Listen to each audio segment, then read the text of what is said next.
अगर मैं आपसे कहूं कि सफलता का राज ज्यादा करने में नहीं, बल्कि सिर्फ एक सही चीज करने में छिपा है, तो यही सवाल गेरी केलर की किताब द वन थिंग पूरी दुनिया से पूछती है।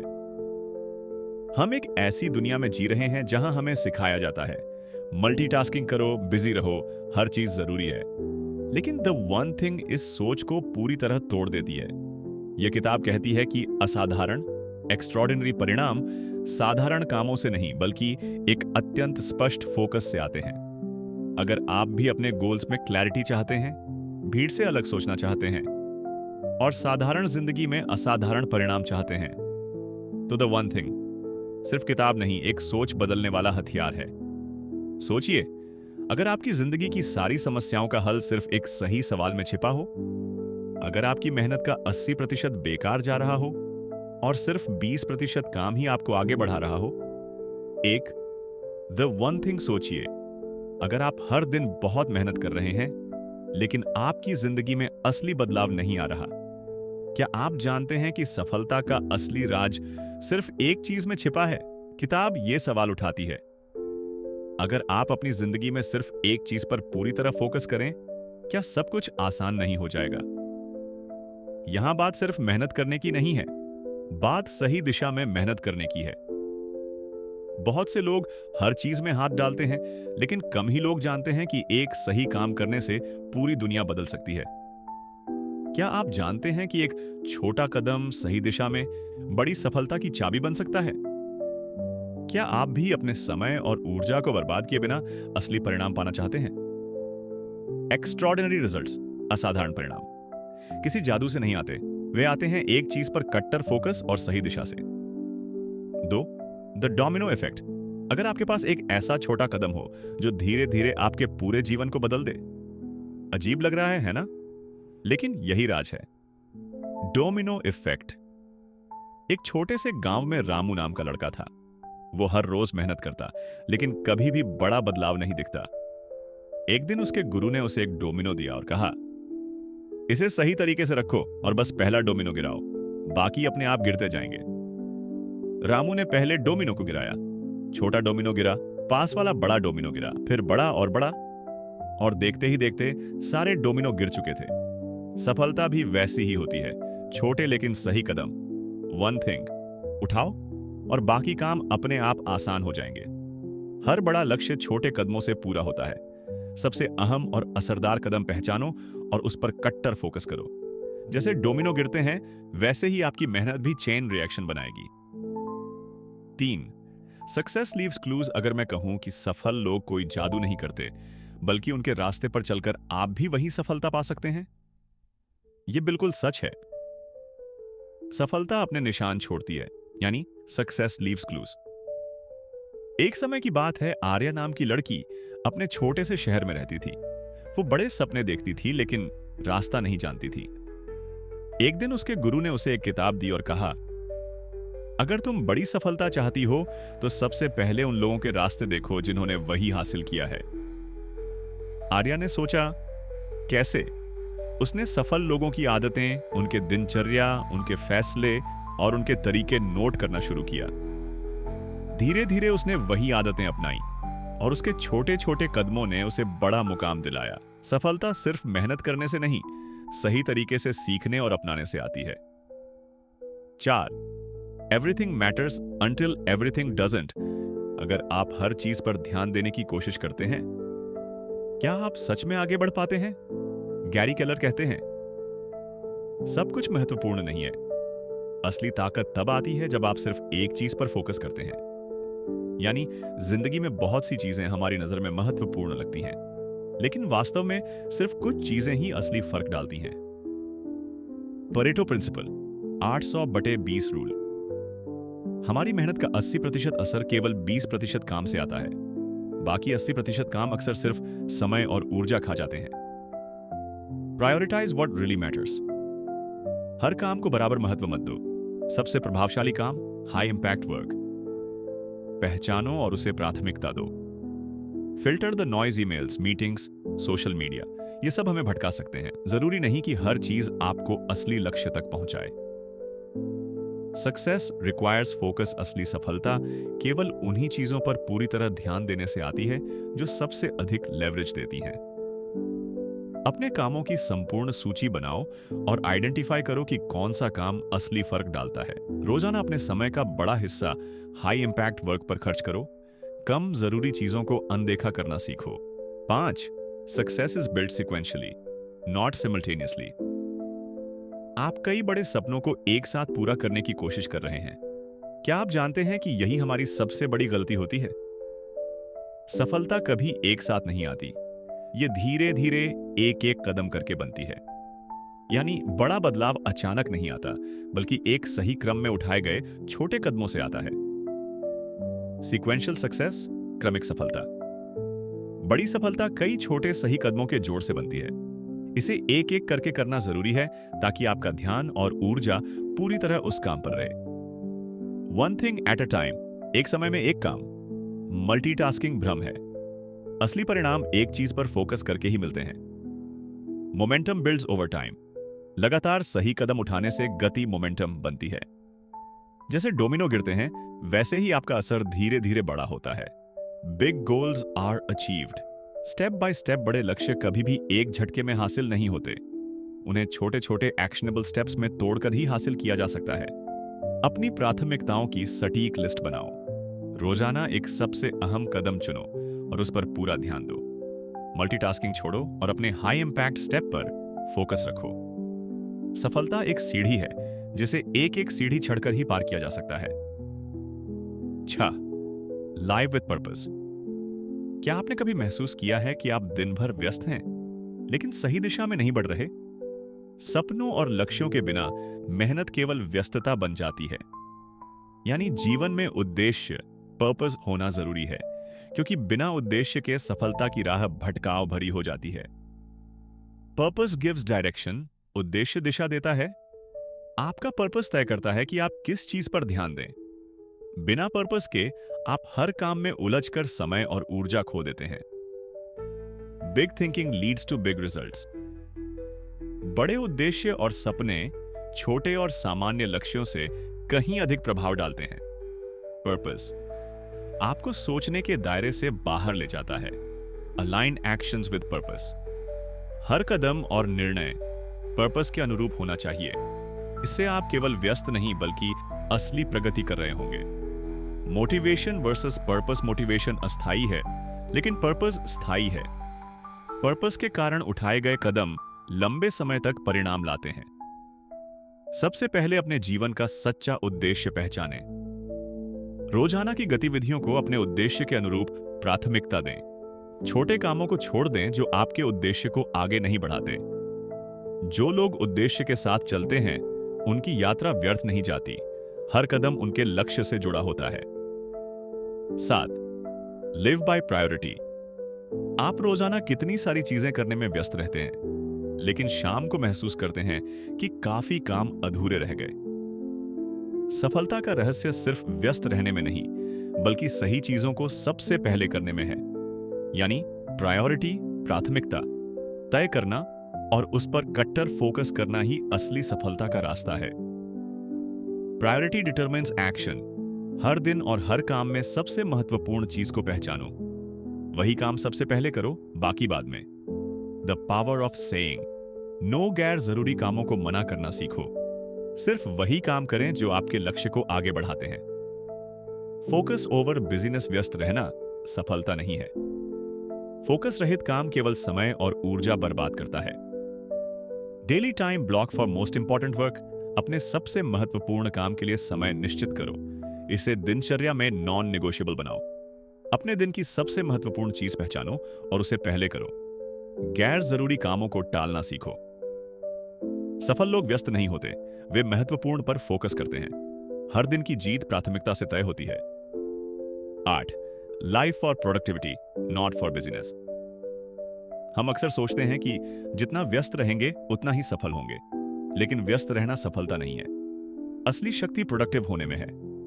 यानी काम करने की मात्रा नहीं, काम का असर और गुणवत्ता मायने रखते हैं। Focus on high impact work. हमेशा उस काम पर ध्यान दो जो सबसे ज्यादा परिणाम देता है। कम महत्वपूर्ण कामों में समय बर्बाद मत करो। Avoid the business trap. Emails, meetings, social media, बहुत से काम केवल व्यस्तता पैदा करते हैं। व्यस्त रहना मतलब प्रगति नहीं। Leverage your energy. अपने सबसे ऊर्जावान समय में सबसे महत्वपूर्ण काम करो। ऊर्जा का सही इस्तेमाल सफलता बढ़ाता है। Work smarter not harder. केवल मेहनत करने से कुछ नहीं होगा। रणनीति और फोकस के साथ काम करना जरूरी है। अपने दिन के सबसे प्रभावशाली काम को पहचानो और उसे प्राथमिकता दो। गैर जरूरी कामों को छोड़ो। सफलता व्यस्त रहने में नहीं बल्कि प्रोडक्टिव और असरदार काम करने में है। 9. Will power is always on will call. आपने कभी सुबह खुद को बहुत मोटिवेटेड महसूस किया है और शाम होते होते सब कुछ टाल देने का मन करने लगा? विल पावर अनलिमिटेड नहीं होती। Will power is finite. Will power दिन भर में धीरे धीरे खत्म होती जाती है। जितने ज्यादा फैसले उतनी ज्यादा थकान। Use will power wisely. अपनी विल पावर को छोटे छोटे कामों में मत खर्च करो। इसे सबसे महत्वपूर्ण काम के लिए बचा कर रखो। Do the hard thing first. दिन की शुरुआत में सबसे मुश्किल और जरूरी काम करो। उस समय आपकी विल पावर सबसे ज्यादा मजबूत होती है। Habits reduce. Will power load. आदतें बनाने से आपको रोज विल पावर खर्च नहीं करनी पड़ती। सही आदतें सफलता को आसान बना देती हैं। दिन की शुरुआत सबसे जरूरी काम से करो। छोटे फैसलों में अपनी विल पावर मत गंवाओ। ऐसी आदतें बनाओ जो आपको बिना सोचे सही काम करने पर मजबूर करें। विल पावर पर भरोसा मत करो, सिस्टम और आदतों पर भरोसा करो। 10. The focusing question. सही सवाल आपकी दिशा तय करता है। जिंदगी की गुणवत्ता आपके सवालों की गुणवत्ता से तय होती है। गलत सवाल आपको व्यस्त बनाते हैं। सही सवाल आपको परिणामों तक पहुंचाते हैं। यह किताब बताती है कि ज्यादातर लोग पूछते हैं, आज क्या क्या करना है, सब कुछ कैसे मैनेज करूं, लेकिन ये सवाल आपको फैलाते हैं, फोकस नहीं देते। द फोकसिंग क्वेश्चन क्या है? किताब एक ही सवाल को पूरे सिस्टम की तरह पेश करती है। वह कौन सी एक चीज है जिसे अगर मैं कर लूं तो बाकी सब आसान हो जाए या बेकार हो जाए?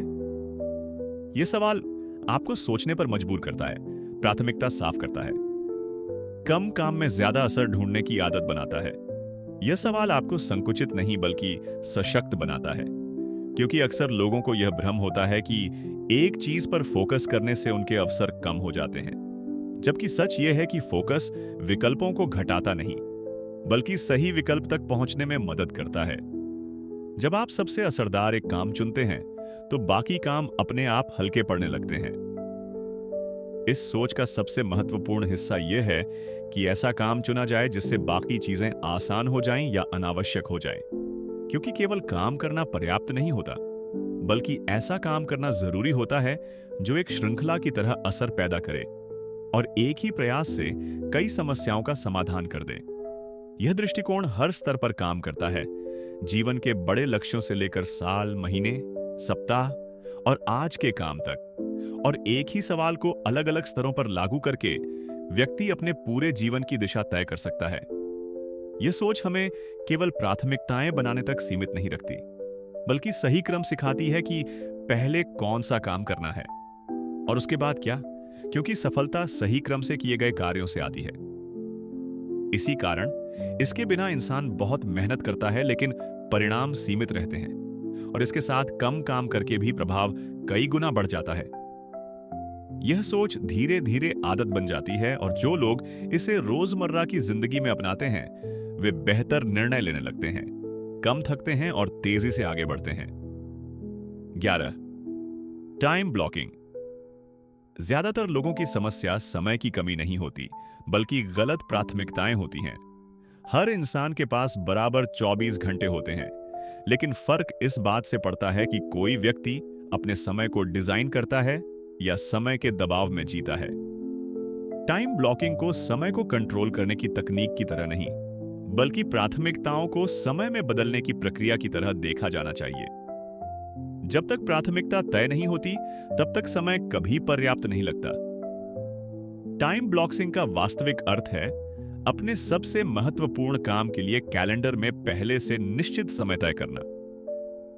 यह अगर समय मिला तो कर लेंगे वाली सोच को पूरी तरह समाप्त करता है और यह सुनिश्चित करता है कि महत्वपूर्ण काम पहले हो, न कि बचा हुआ समय मिलने पर। जब किसी काम के लिए समय पहले से तय होता है तो वह काम विकल्प नहीं बल्कि प्रतिबद्धता बन जाता है। द वन थिंग को कैलेंडर में स्पष्ट और सुरक्षित जगह मिलनी चाहिए। जो काम कैलेंडर में दर्ज नहीं है वह वास्तव में प्राथमिकता नहीं है। द वन थिंग को दिन के सबसे अच्छे समय में बिना किसी रुकावट के रोजाना या नियमित रूप से समय देकर किया जाना चाहिए, ताकि उस पर गहरा और निरंतर फोकस बना रहे। टाइम ब्लॉकिंग का एक प्रमुख उद्देश्य मल्टीटास्किंग को सिस्टम से बाहर करना है। यह एक समय में एक काम और एक ही मानसिक फोकस की मांग करता है। जब समय स्पष्ट रूप से ब्लॉक किया जाता है तो डिस्ट्रैक्शंस के लिए जगह नहीं बचती, कॉन्टेक्स्ट स्विचिंग कम हो जाता है और काम की गुणवत्ता अपने आप बेहतर हो जाती है। यह रिएक्टिव लाइफ और प्रोडक्टिव लाइफ के बीच स्पष्ट अंतर दिखाता है। रिएक्टिव लाइफ में व्यक्ति नोटिफिकेशंस, कॉल्स, ईमेल्स और दूसरों की प्राथमिकताओं पर प्रतिक्रिया देता रहता है। इसके विपरीत प्रोडक्टिव लाइफ में काम पहले से तय किए गए ब्लॉक्स, स्पष्ट फोकस और जानबूझकर चुने गए कार्यों पर आधारित होता है। टाइम ब्लॉकिंग व्यक्ति को रिएक्टिव अवस्था से निकालकर प्रोडक्टिव अवस्था में ले जाता है। केवल टाइम ब्लॉक बनाना पर्याप्त नहीं है, उसे सुरक्षित रखना भी उतना ही जरूरी है। यह चैप्टर इस बात पर जोर देता है कि अपने ब्लॉक को इंटरप्शन से बचाना होगा और खुद से भी समझौता नहीं करना होगा। यदि आप अपने समय की रक्षा नहीं करेंगे तो कोई और अपनी प्राथमिकता उसमें डाल देगा। डिसिप्लिन को रोज रोज पैदा करने की बजाय उसे सिस्टम में डाल देना। जब समय पहले से तय होता है तो विल पावर कम लगती है, निर्णयों की थकान घटती है और कंसिस्टेंसी अपने आप बनने लगती है। टाइम ब्लॉकिंग केवल आज या इस हफ्ते तक सीमित नहीं होना चाहिए। इसमें लॉन्ग टर्म सोच शामिल होनी चाहिए, जैसे weekly blocks, monthly focus blocks और एनुअल गोल ब्लॉक्स। इससे रोज के छोटे काम बड़े लक्ष्यों से जुड़े रहते हैं और दिशा बनी रहती है। यह स्पष्ट करता है कि जिंदगी में रोज रोज संतुलन संभव नहीं है। बैलेंस की जगह काउंटर बैलेंस की अवधारणा अपनानी चाहिए। किसी दिन काम ज्यादा होगा, किसी दिन परिवार को ज्यादा समय मिलेगा और किसी दिन आराम को प्राथमिकता दी जाएगी। असली संतुलन रोज नहीं बल्कि समय के साथ बनाया जाता है। 12. The myth on off discipline सफलता के लिए असाधारण डिसिप्लिन की जरूरत होती है। किताब स्पष्ट करती है कि सफल लोग ज्यादा डिसिप्लिन नहीं होते, बल्कि वे डिसिप्लिन का सही इस्तेमाल करना जानते हैं। डिसिप्लिन को यहां एक स्थायी गुण की तरह नहीं, बल्कि एक सीमित संसाधन की तरह देखा गया है, जिसे सही समय और सही जगह पर लगाया जाना चाहिए। डिसिप्लिन लगातार बनाए रखना संभव नहीं है। कोई भी व्यक्ति पूरे दिन, हर दिन उच्च स्तर का सेल्फ कंट्रोल नहीं रख सकता। इसलिए असली रणनीति यह नहीं है कि डिसिप्लिन को हर समय बनाए रखा जाए, बल्कि यह है कि डिसिप्लिन का इस्तेमाल आदतें बनाने के लिए किया जाए। जब सही आदत बन जाती है, डिसिप्लिन की जरूरत अपने आप कम हो जाती है। डिसिप्लिन और हैबिट्स के बीच के संबंध को स्पष्ट करता है। डिसिप्लिन का काम है सही व्यवहार को बार बार दोहराने में मदद करना, जब तक वह आदत न बन जाए। एक बार आदत बन जाने पर वही काम बिना मानसिक संघर्ष के होने लगता है। इस तरह डिसिप्लिन अस्थायी होता है, लेकिन हैबिट्स स्थायी बन जाती हैं। सफल लोग डिसिप्लिन को छोटे, नियंत्रित समय के लिए इस्तेमाल करते हैं। वे पूरे जीवन के लिए डिसिप्लिन्ड बनने की कोशिश नहीं करते, बल्कि थोड़े समय के लिए डिसिप्लिन लगाकर एक महत्वपूर्ण हैबिट स्थापित कर लेते हैं। इसके बाद वही हैबिट लंबे समय तक परिणाम देती रहती है। जब कोई नया व्यवहार या नया सिस्टम बनाया जा रहा हो, जैसे ही सिस्टम काम करने लगता है, डिसिप्लिन पीछे हट जाता है और कंसिस्टेंसी सिस्टम के सहारे चलने लगती है। इसलिए फोकस डिसिप्लिन पर नहीं, बल्कि ऐसे सिस्टम बनाने पर होना चाहिए जो डिसिप्लिन की जरूरत को कम कर दें। इसको इच्छा शक्ति के साथ भ्रमित नहीं करना चाहिए। इच्छा शक्ति क्षणिक होती है, जबकि डिसिप्लिन का सही उपयोग आदतों और वातावरण को डिजाइन करने में होता है। जब वातावरण और सिस्टम सही होते हैं तो सही काम करना आसान हो जाता है और गलत काम करना कठिन। असली शक्ति उन हैबिट्स और सिस्टम्स में होती है जो डिसिप्लिन के बिना भी काम करते हैं। सफल लोग खुद को नियंत्रित करने से ज्यादा अपने जीवन की संरचना को नियंत्रित करते हैं। 13. विल पावर, एनर्जी, हैबिट्स और फोकस। विल पावर कोई असीमित शक्ति नहीं है, बल्कि एक सीमित ऊर्जा है जो दिन भर के फैसलों और मानसिक दबाव के साथ धीरे धीरे घटती जाती है। किताब यह स्पष्ट करती है कि लोग अक्सर अपनी असफलता का कारण आलस्य या कम इच्छा शक्ति को मानते हैं, जबकि वास्तविक समस्या विल पावर का गलत समय और गलत जगह पर उपयोग करना होता है। विल पावर दिन की शुरुआत में सबसे ज्यादा मजबूत होती है और जैसे जैसे दिन आगे बढ़ता है, निर्णय लेने, ध्यान बनाए रखने और खुद को नियंत्रित करने की क्षमता कम होती जाती है। इसलिए सबसे महत्वपूर्ण और सबसे कठिन काम को दिन के शुरुआती हिस्से में करना जरूरी होता है, जब मानसिक ऊर्जा अपने उच्चतम स्तर पर होती है। हर छोटा बड़ा निर्णय विल पावर को खर्च करता है, चाहे वह क्या पहनना है, क्या खाना है या किस काम को पहले करना है। जब दिन भर बहुत अधिक निर्णय लेने पड़ते हैं, तो अंत में व्यक्ति सही निर्णय लेने की क्षमता खोने लगता है। इसी कारण सफल लोग अपने जीवन में अनावश्यक निर्णयों को कम कर देते हैं। हैबिट्स विल पावर की सबसे बड़ी सहायक होती है। जब कोई काम आदत बन जाता है, तो उसे करने के लिए विल पावर की जरूरत नहीं पड़ती। इसीलिए सफल लोग अपनी विल पावर का उपयोग रोज के कामों को संभालने में नहीं, बल्कि सही हैबिट्स बनाने में करते हैं, ताकि भविष्य में कम मानसिक ऊर्जा खर्च हो। विल पावर को बचाने के लिए एनवायरनमेंट और सिस्टम्स का डिजाइन करना आवश्यक है। जब वातावरण सही होता है, तो सही निर्णय अपने आप आसान हो जाते हैं और गलत निर्णय कठिन। इस तरह व्यक्ति विल पावर पर निर्भर होने की बजाय सिस्टम पर निर्भर हो जाता है। विल पावर का सबसे अच्छा उपयोग द वन थिंग पर किया जाना चाहिए। यदि विल पावर को कई छोटे छोटे और कम महत्वपूर्ण कामों में बांट दिया जाए, तो वह जल्दी खत्म हो जाती है। इसके विपरीत, जब विल पावर को केवल सबसे महत्वपूर्ण काम के लिए बचाकर रखा जाता है, तो परिणाम कहीं अधिक प्रभावशाली होते हैं। विल पावर पर भरोसा करना दीर्घकालिक रणनीति नहीं है।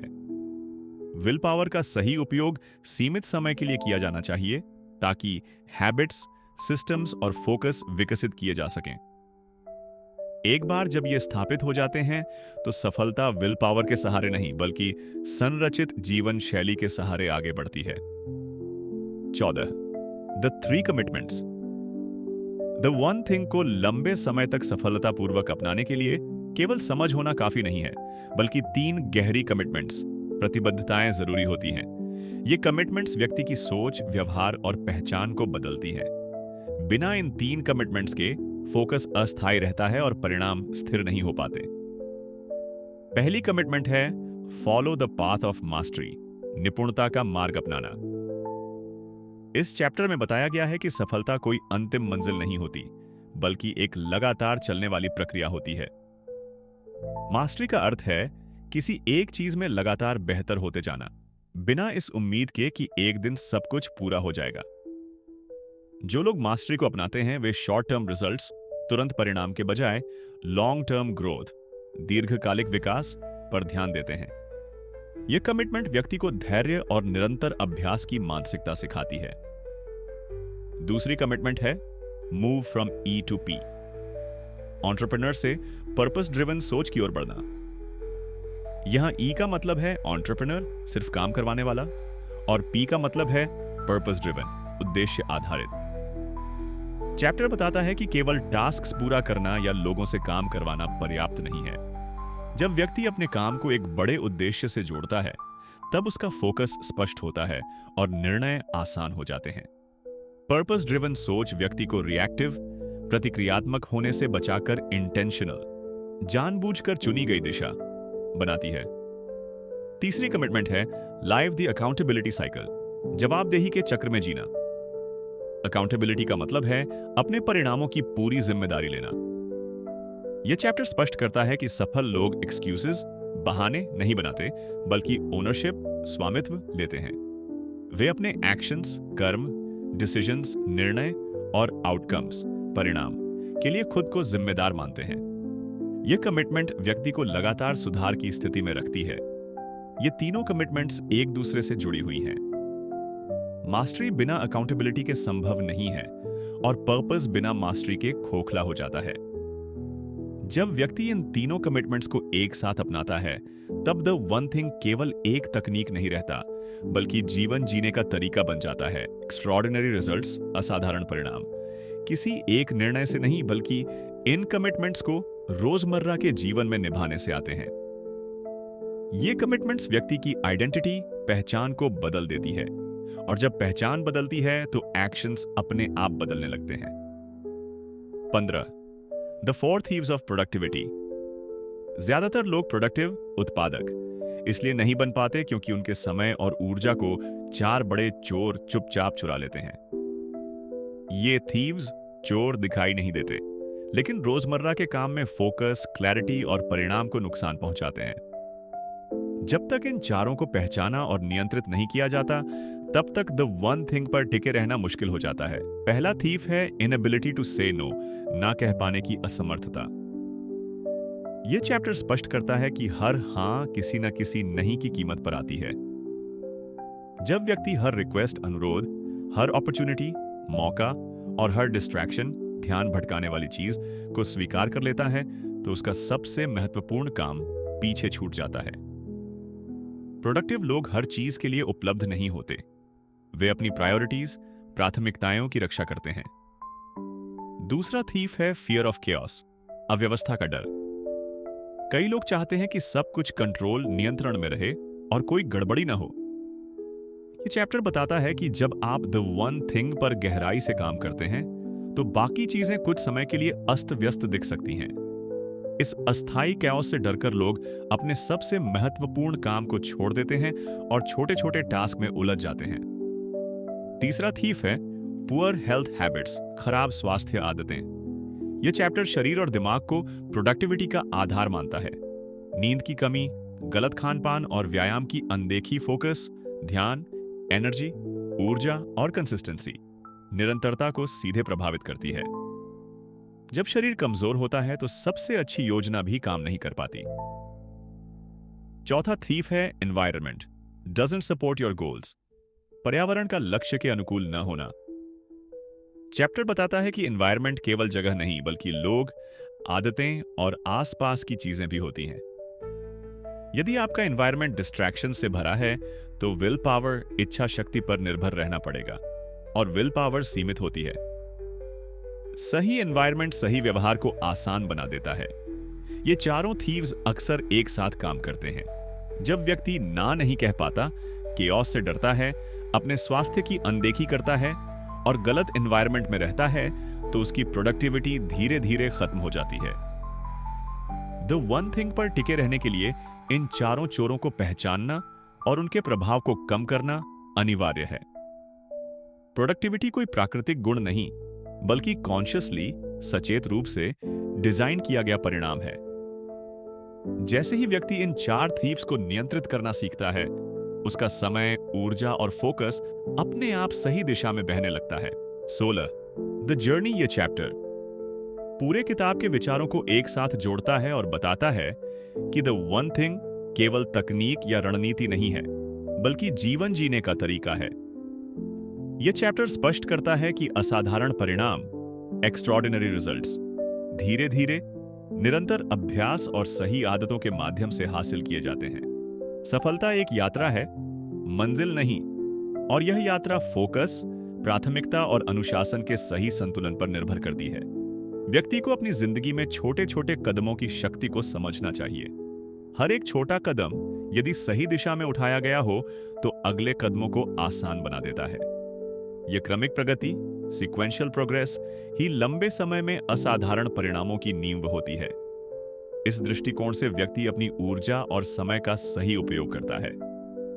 सही आदतें, हैबिट्स और सिस्टम जीवन को आसान बनाते हैं। विल पावर सीमित होती है, इसलिए केवल इच्छा शक्ति पर भरोसा करना पर्याप्त नहीं है। सही सिस्टम्स और रूटीन्स, दैनिक प्रक्रियाएं अपनाकर व्यक्ति अपने सबसे महत्वपूर्ण काम को लगातार करता रहता है। यह आदतें धीरे धीरे आइडेंटिटी, पहचान का हिस्सा बन जाती हैं और निर्णय लेने की थकान को कम करती हैं। यात्रा के दौरान चुनौतियां और डिस्ट्रैक्शंस सामान्य हैं। 4 प्रोडक्टिविटी थीव्स, गलत प्राथमिकताएं और ऊर्जा की कमी जैसी बाधाएं हर व्यक्ति को प्रभावित कर सकती हैं। लेकिन जो व्यक्ति द वन थिंग के सिद्धांतों को अपनाता है, वह इन बाधाओं को पहचान कर नियंत्रित कर सकता है। और अपने फोकस को बनाए रख सकता है। सफलता केवल लक्ष्य तक पहुंचने का नाम नहीं है। सफलता का मतलब है निरंतर विकास, स्पष्ट फोकस, प्राथमिकता और सही आदतों के साथ जीवन जीना। द वन थिंग का अभ्यास व्यक्ति को व्यस्तता, बिजीनेस से प्रभावशीलता, इफेक्टिवनेस की ओर ले जाता है और असाधारण परिणामों को संभव बनाता है। किताब के अंत में गैरी केलर यह स्पष्ट करते हैं कि असली सफलता व्यस्त रहने में नहीं, बल्कि सही चीज पर फोकस करने और उसे लगातार करने में है। जीवन में बहुत सारी चीजें हमारे ध्यान को खींचती हैं, लेकिन असाधारण परिणाम वही लोग पाते हैं जो अपने समय, ऊर्जा और फोकस को केवल एक सबसे महत्वपूर्ण चीज, द वन थिंग, पर लगाते हैं। यह द वन थिंग का अंतिम संदेश और आपकी यात्रा की शुरुआत है। धन्यवाद।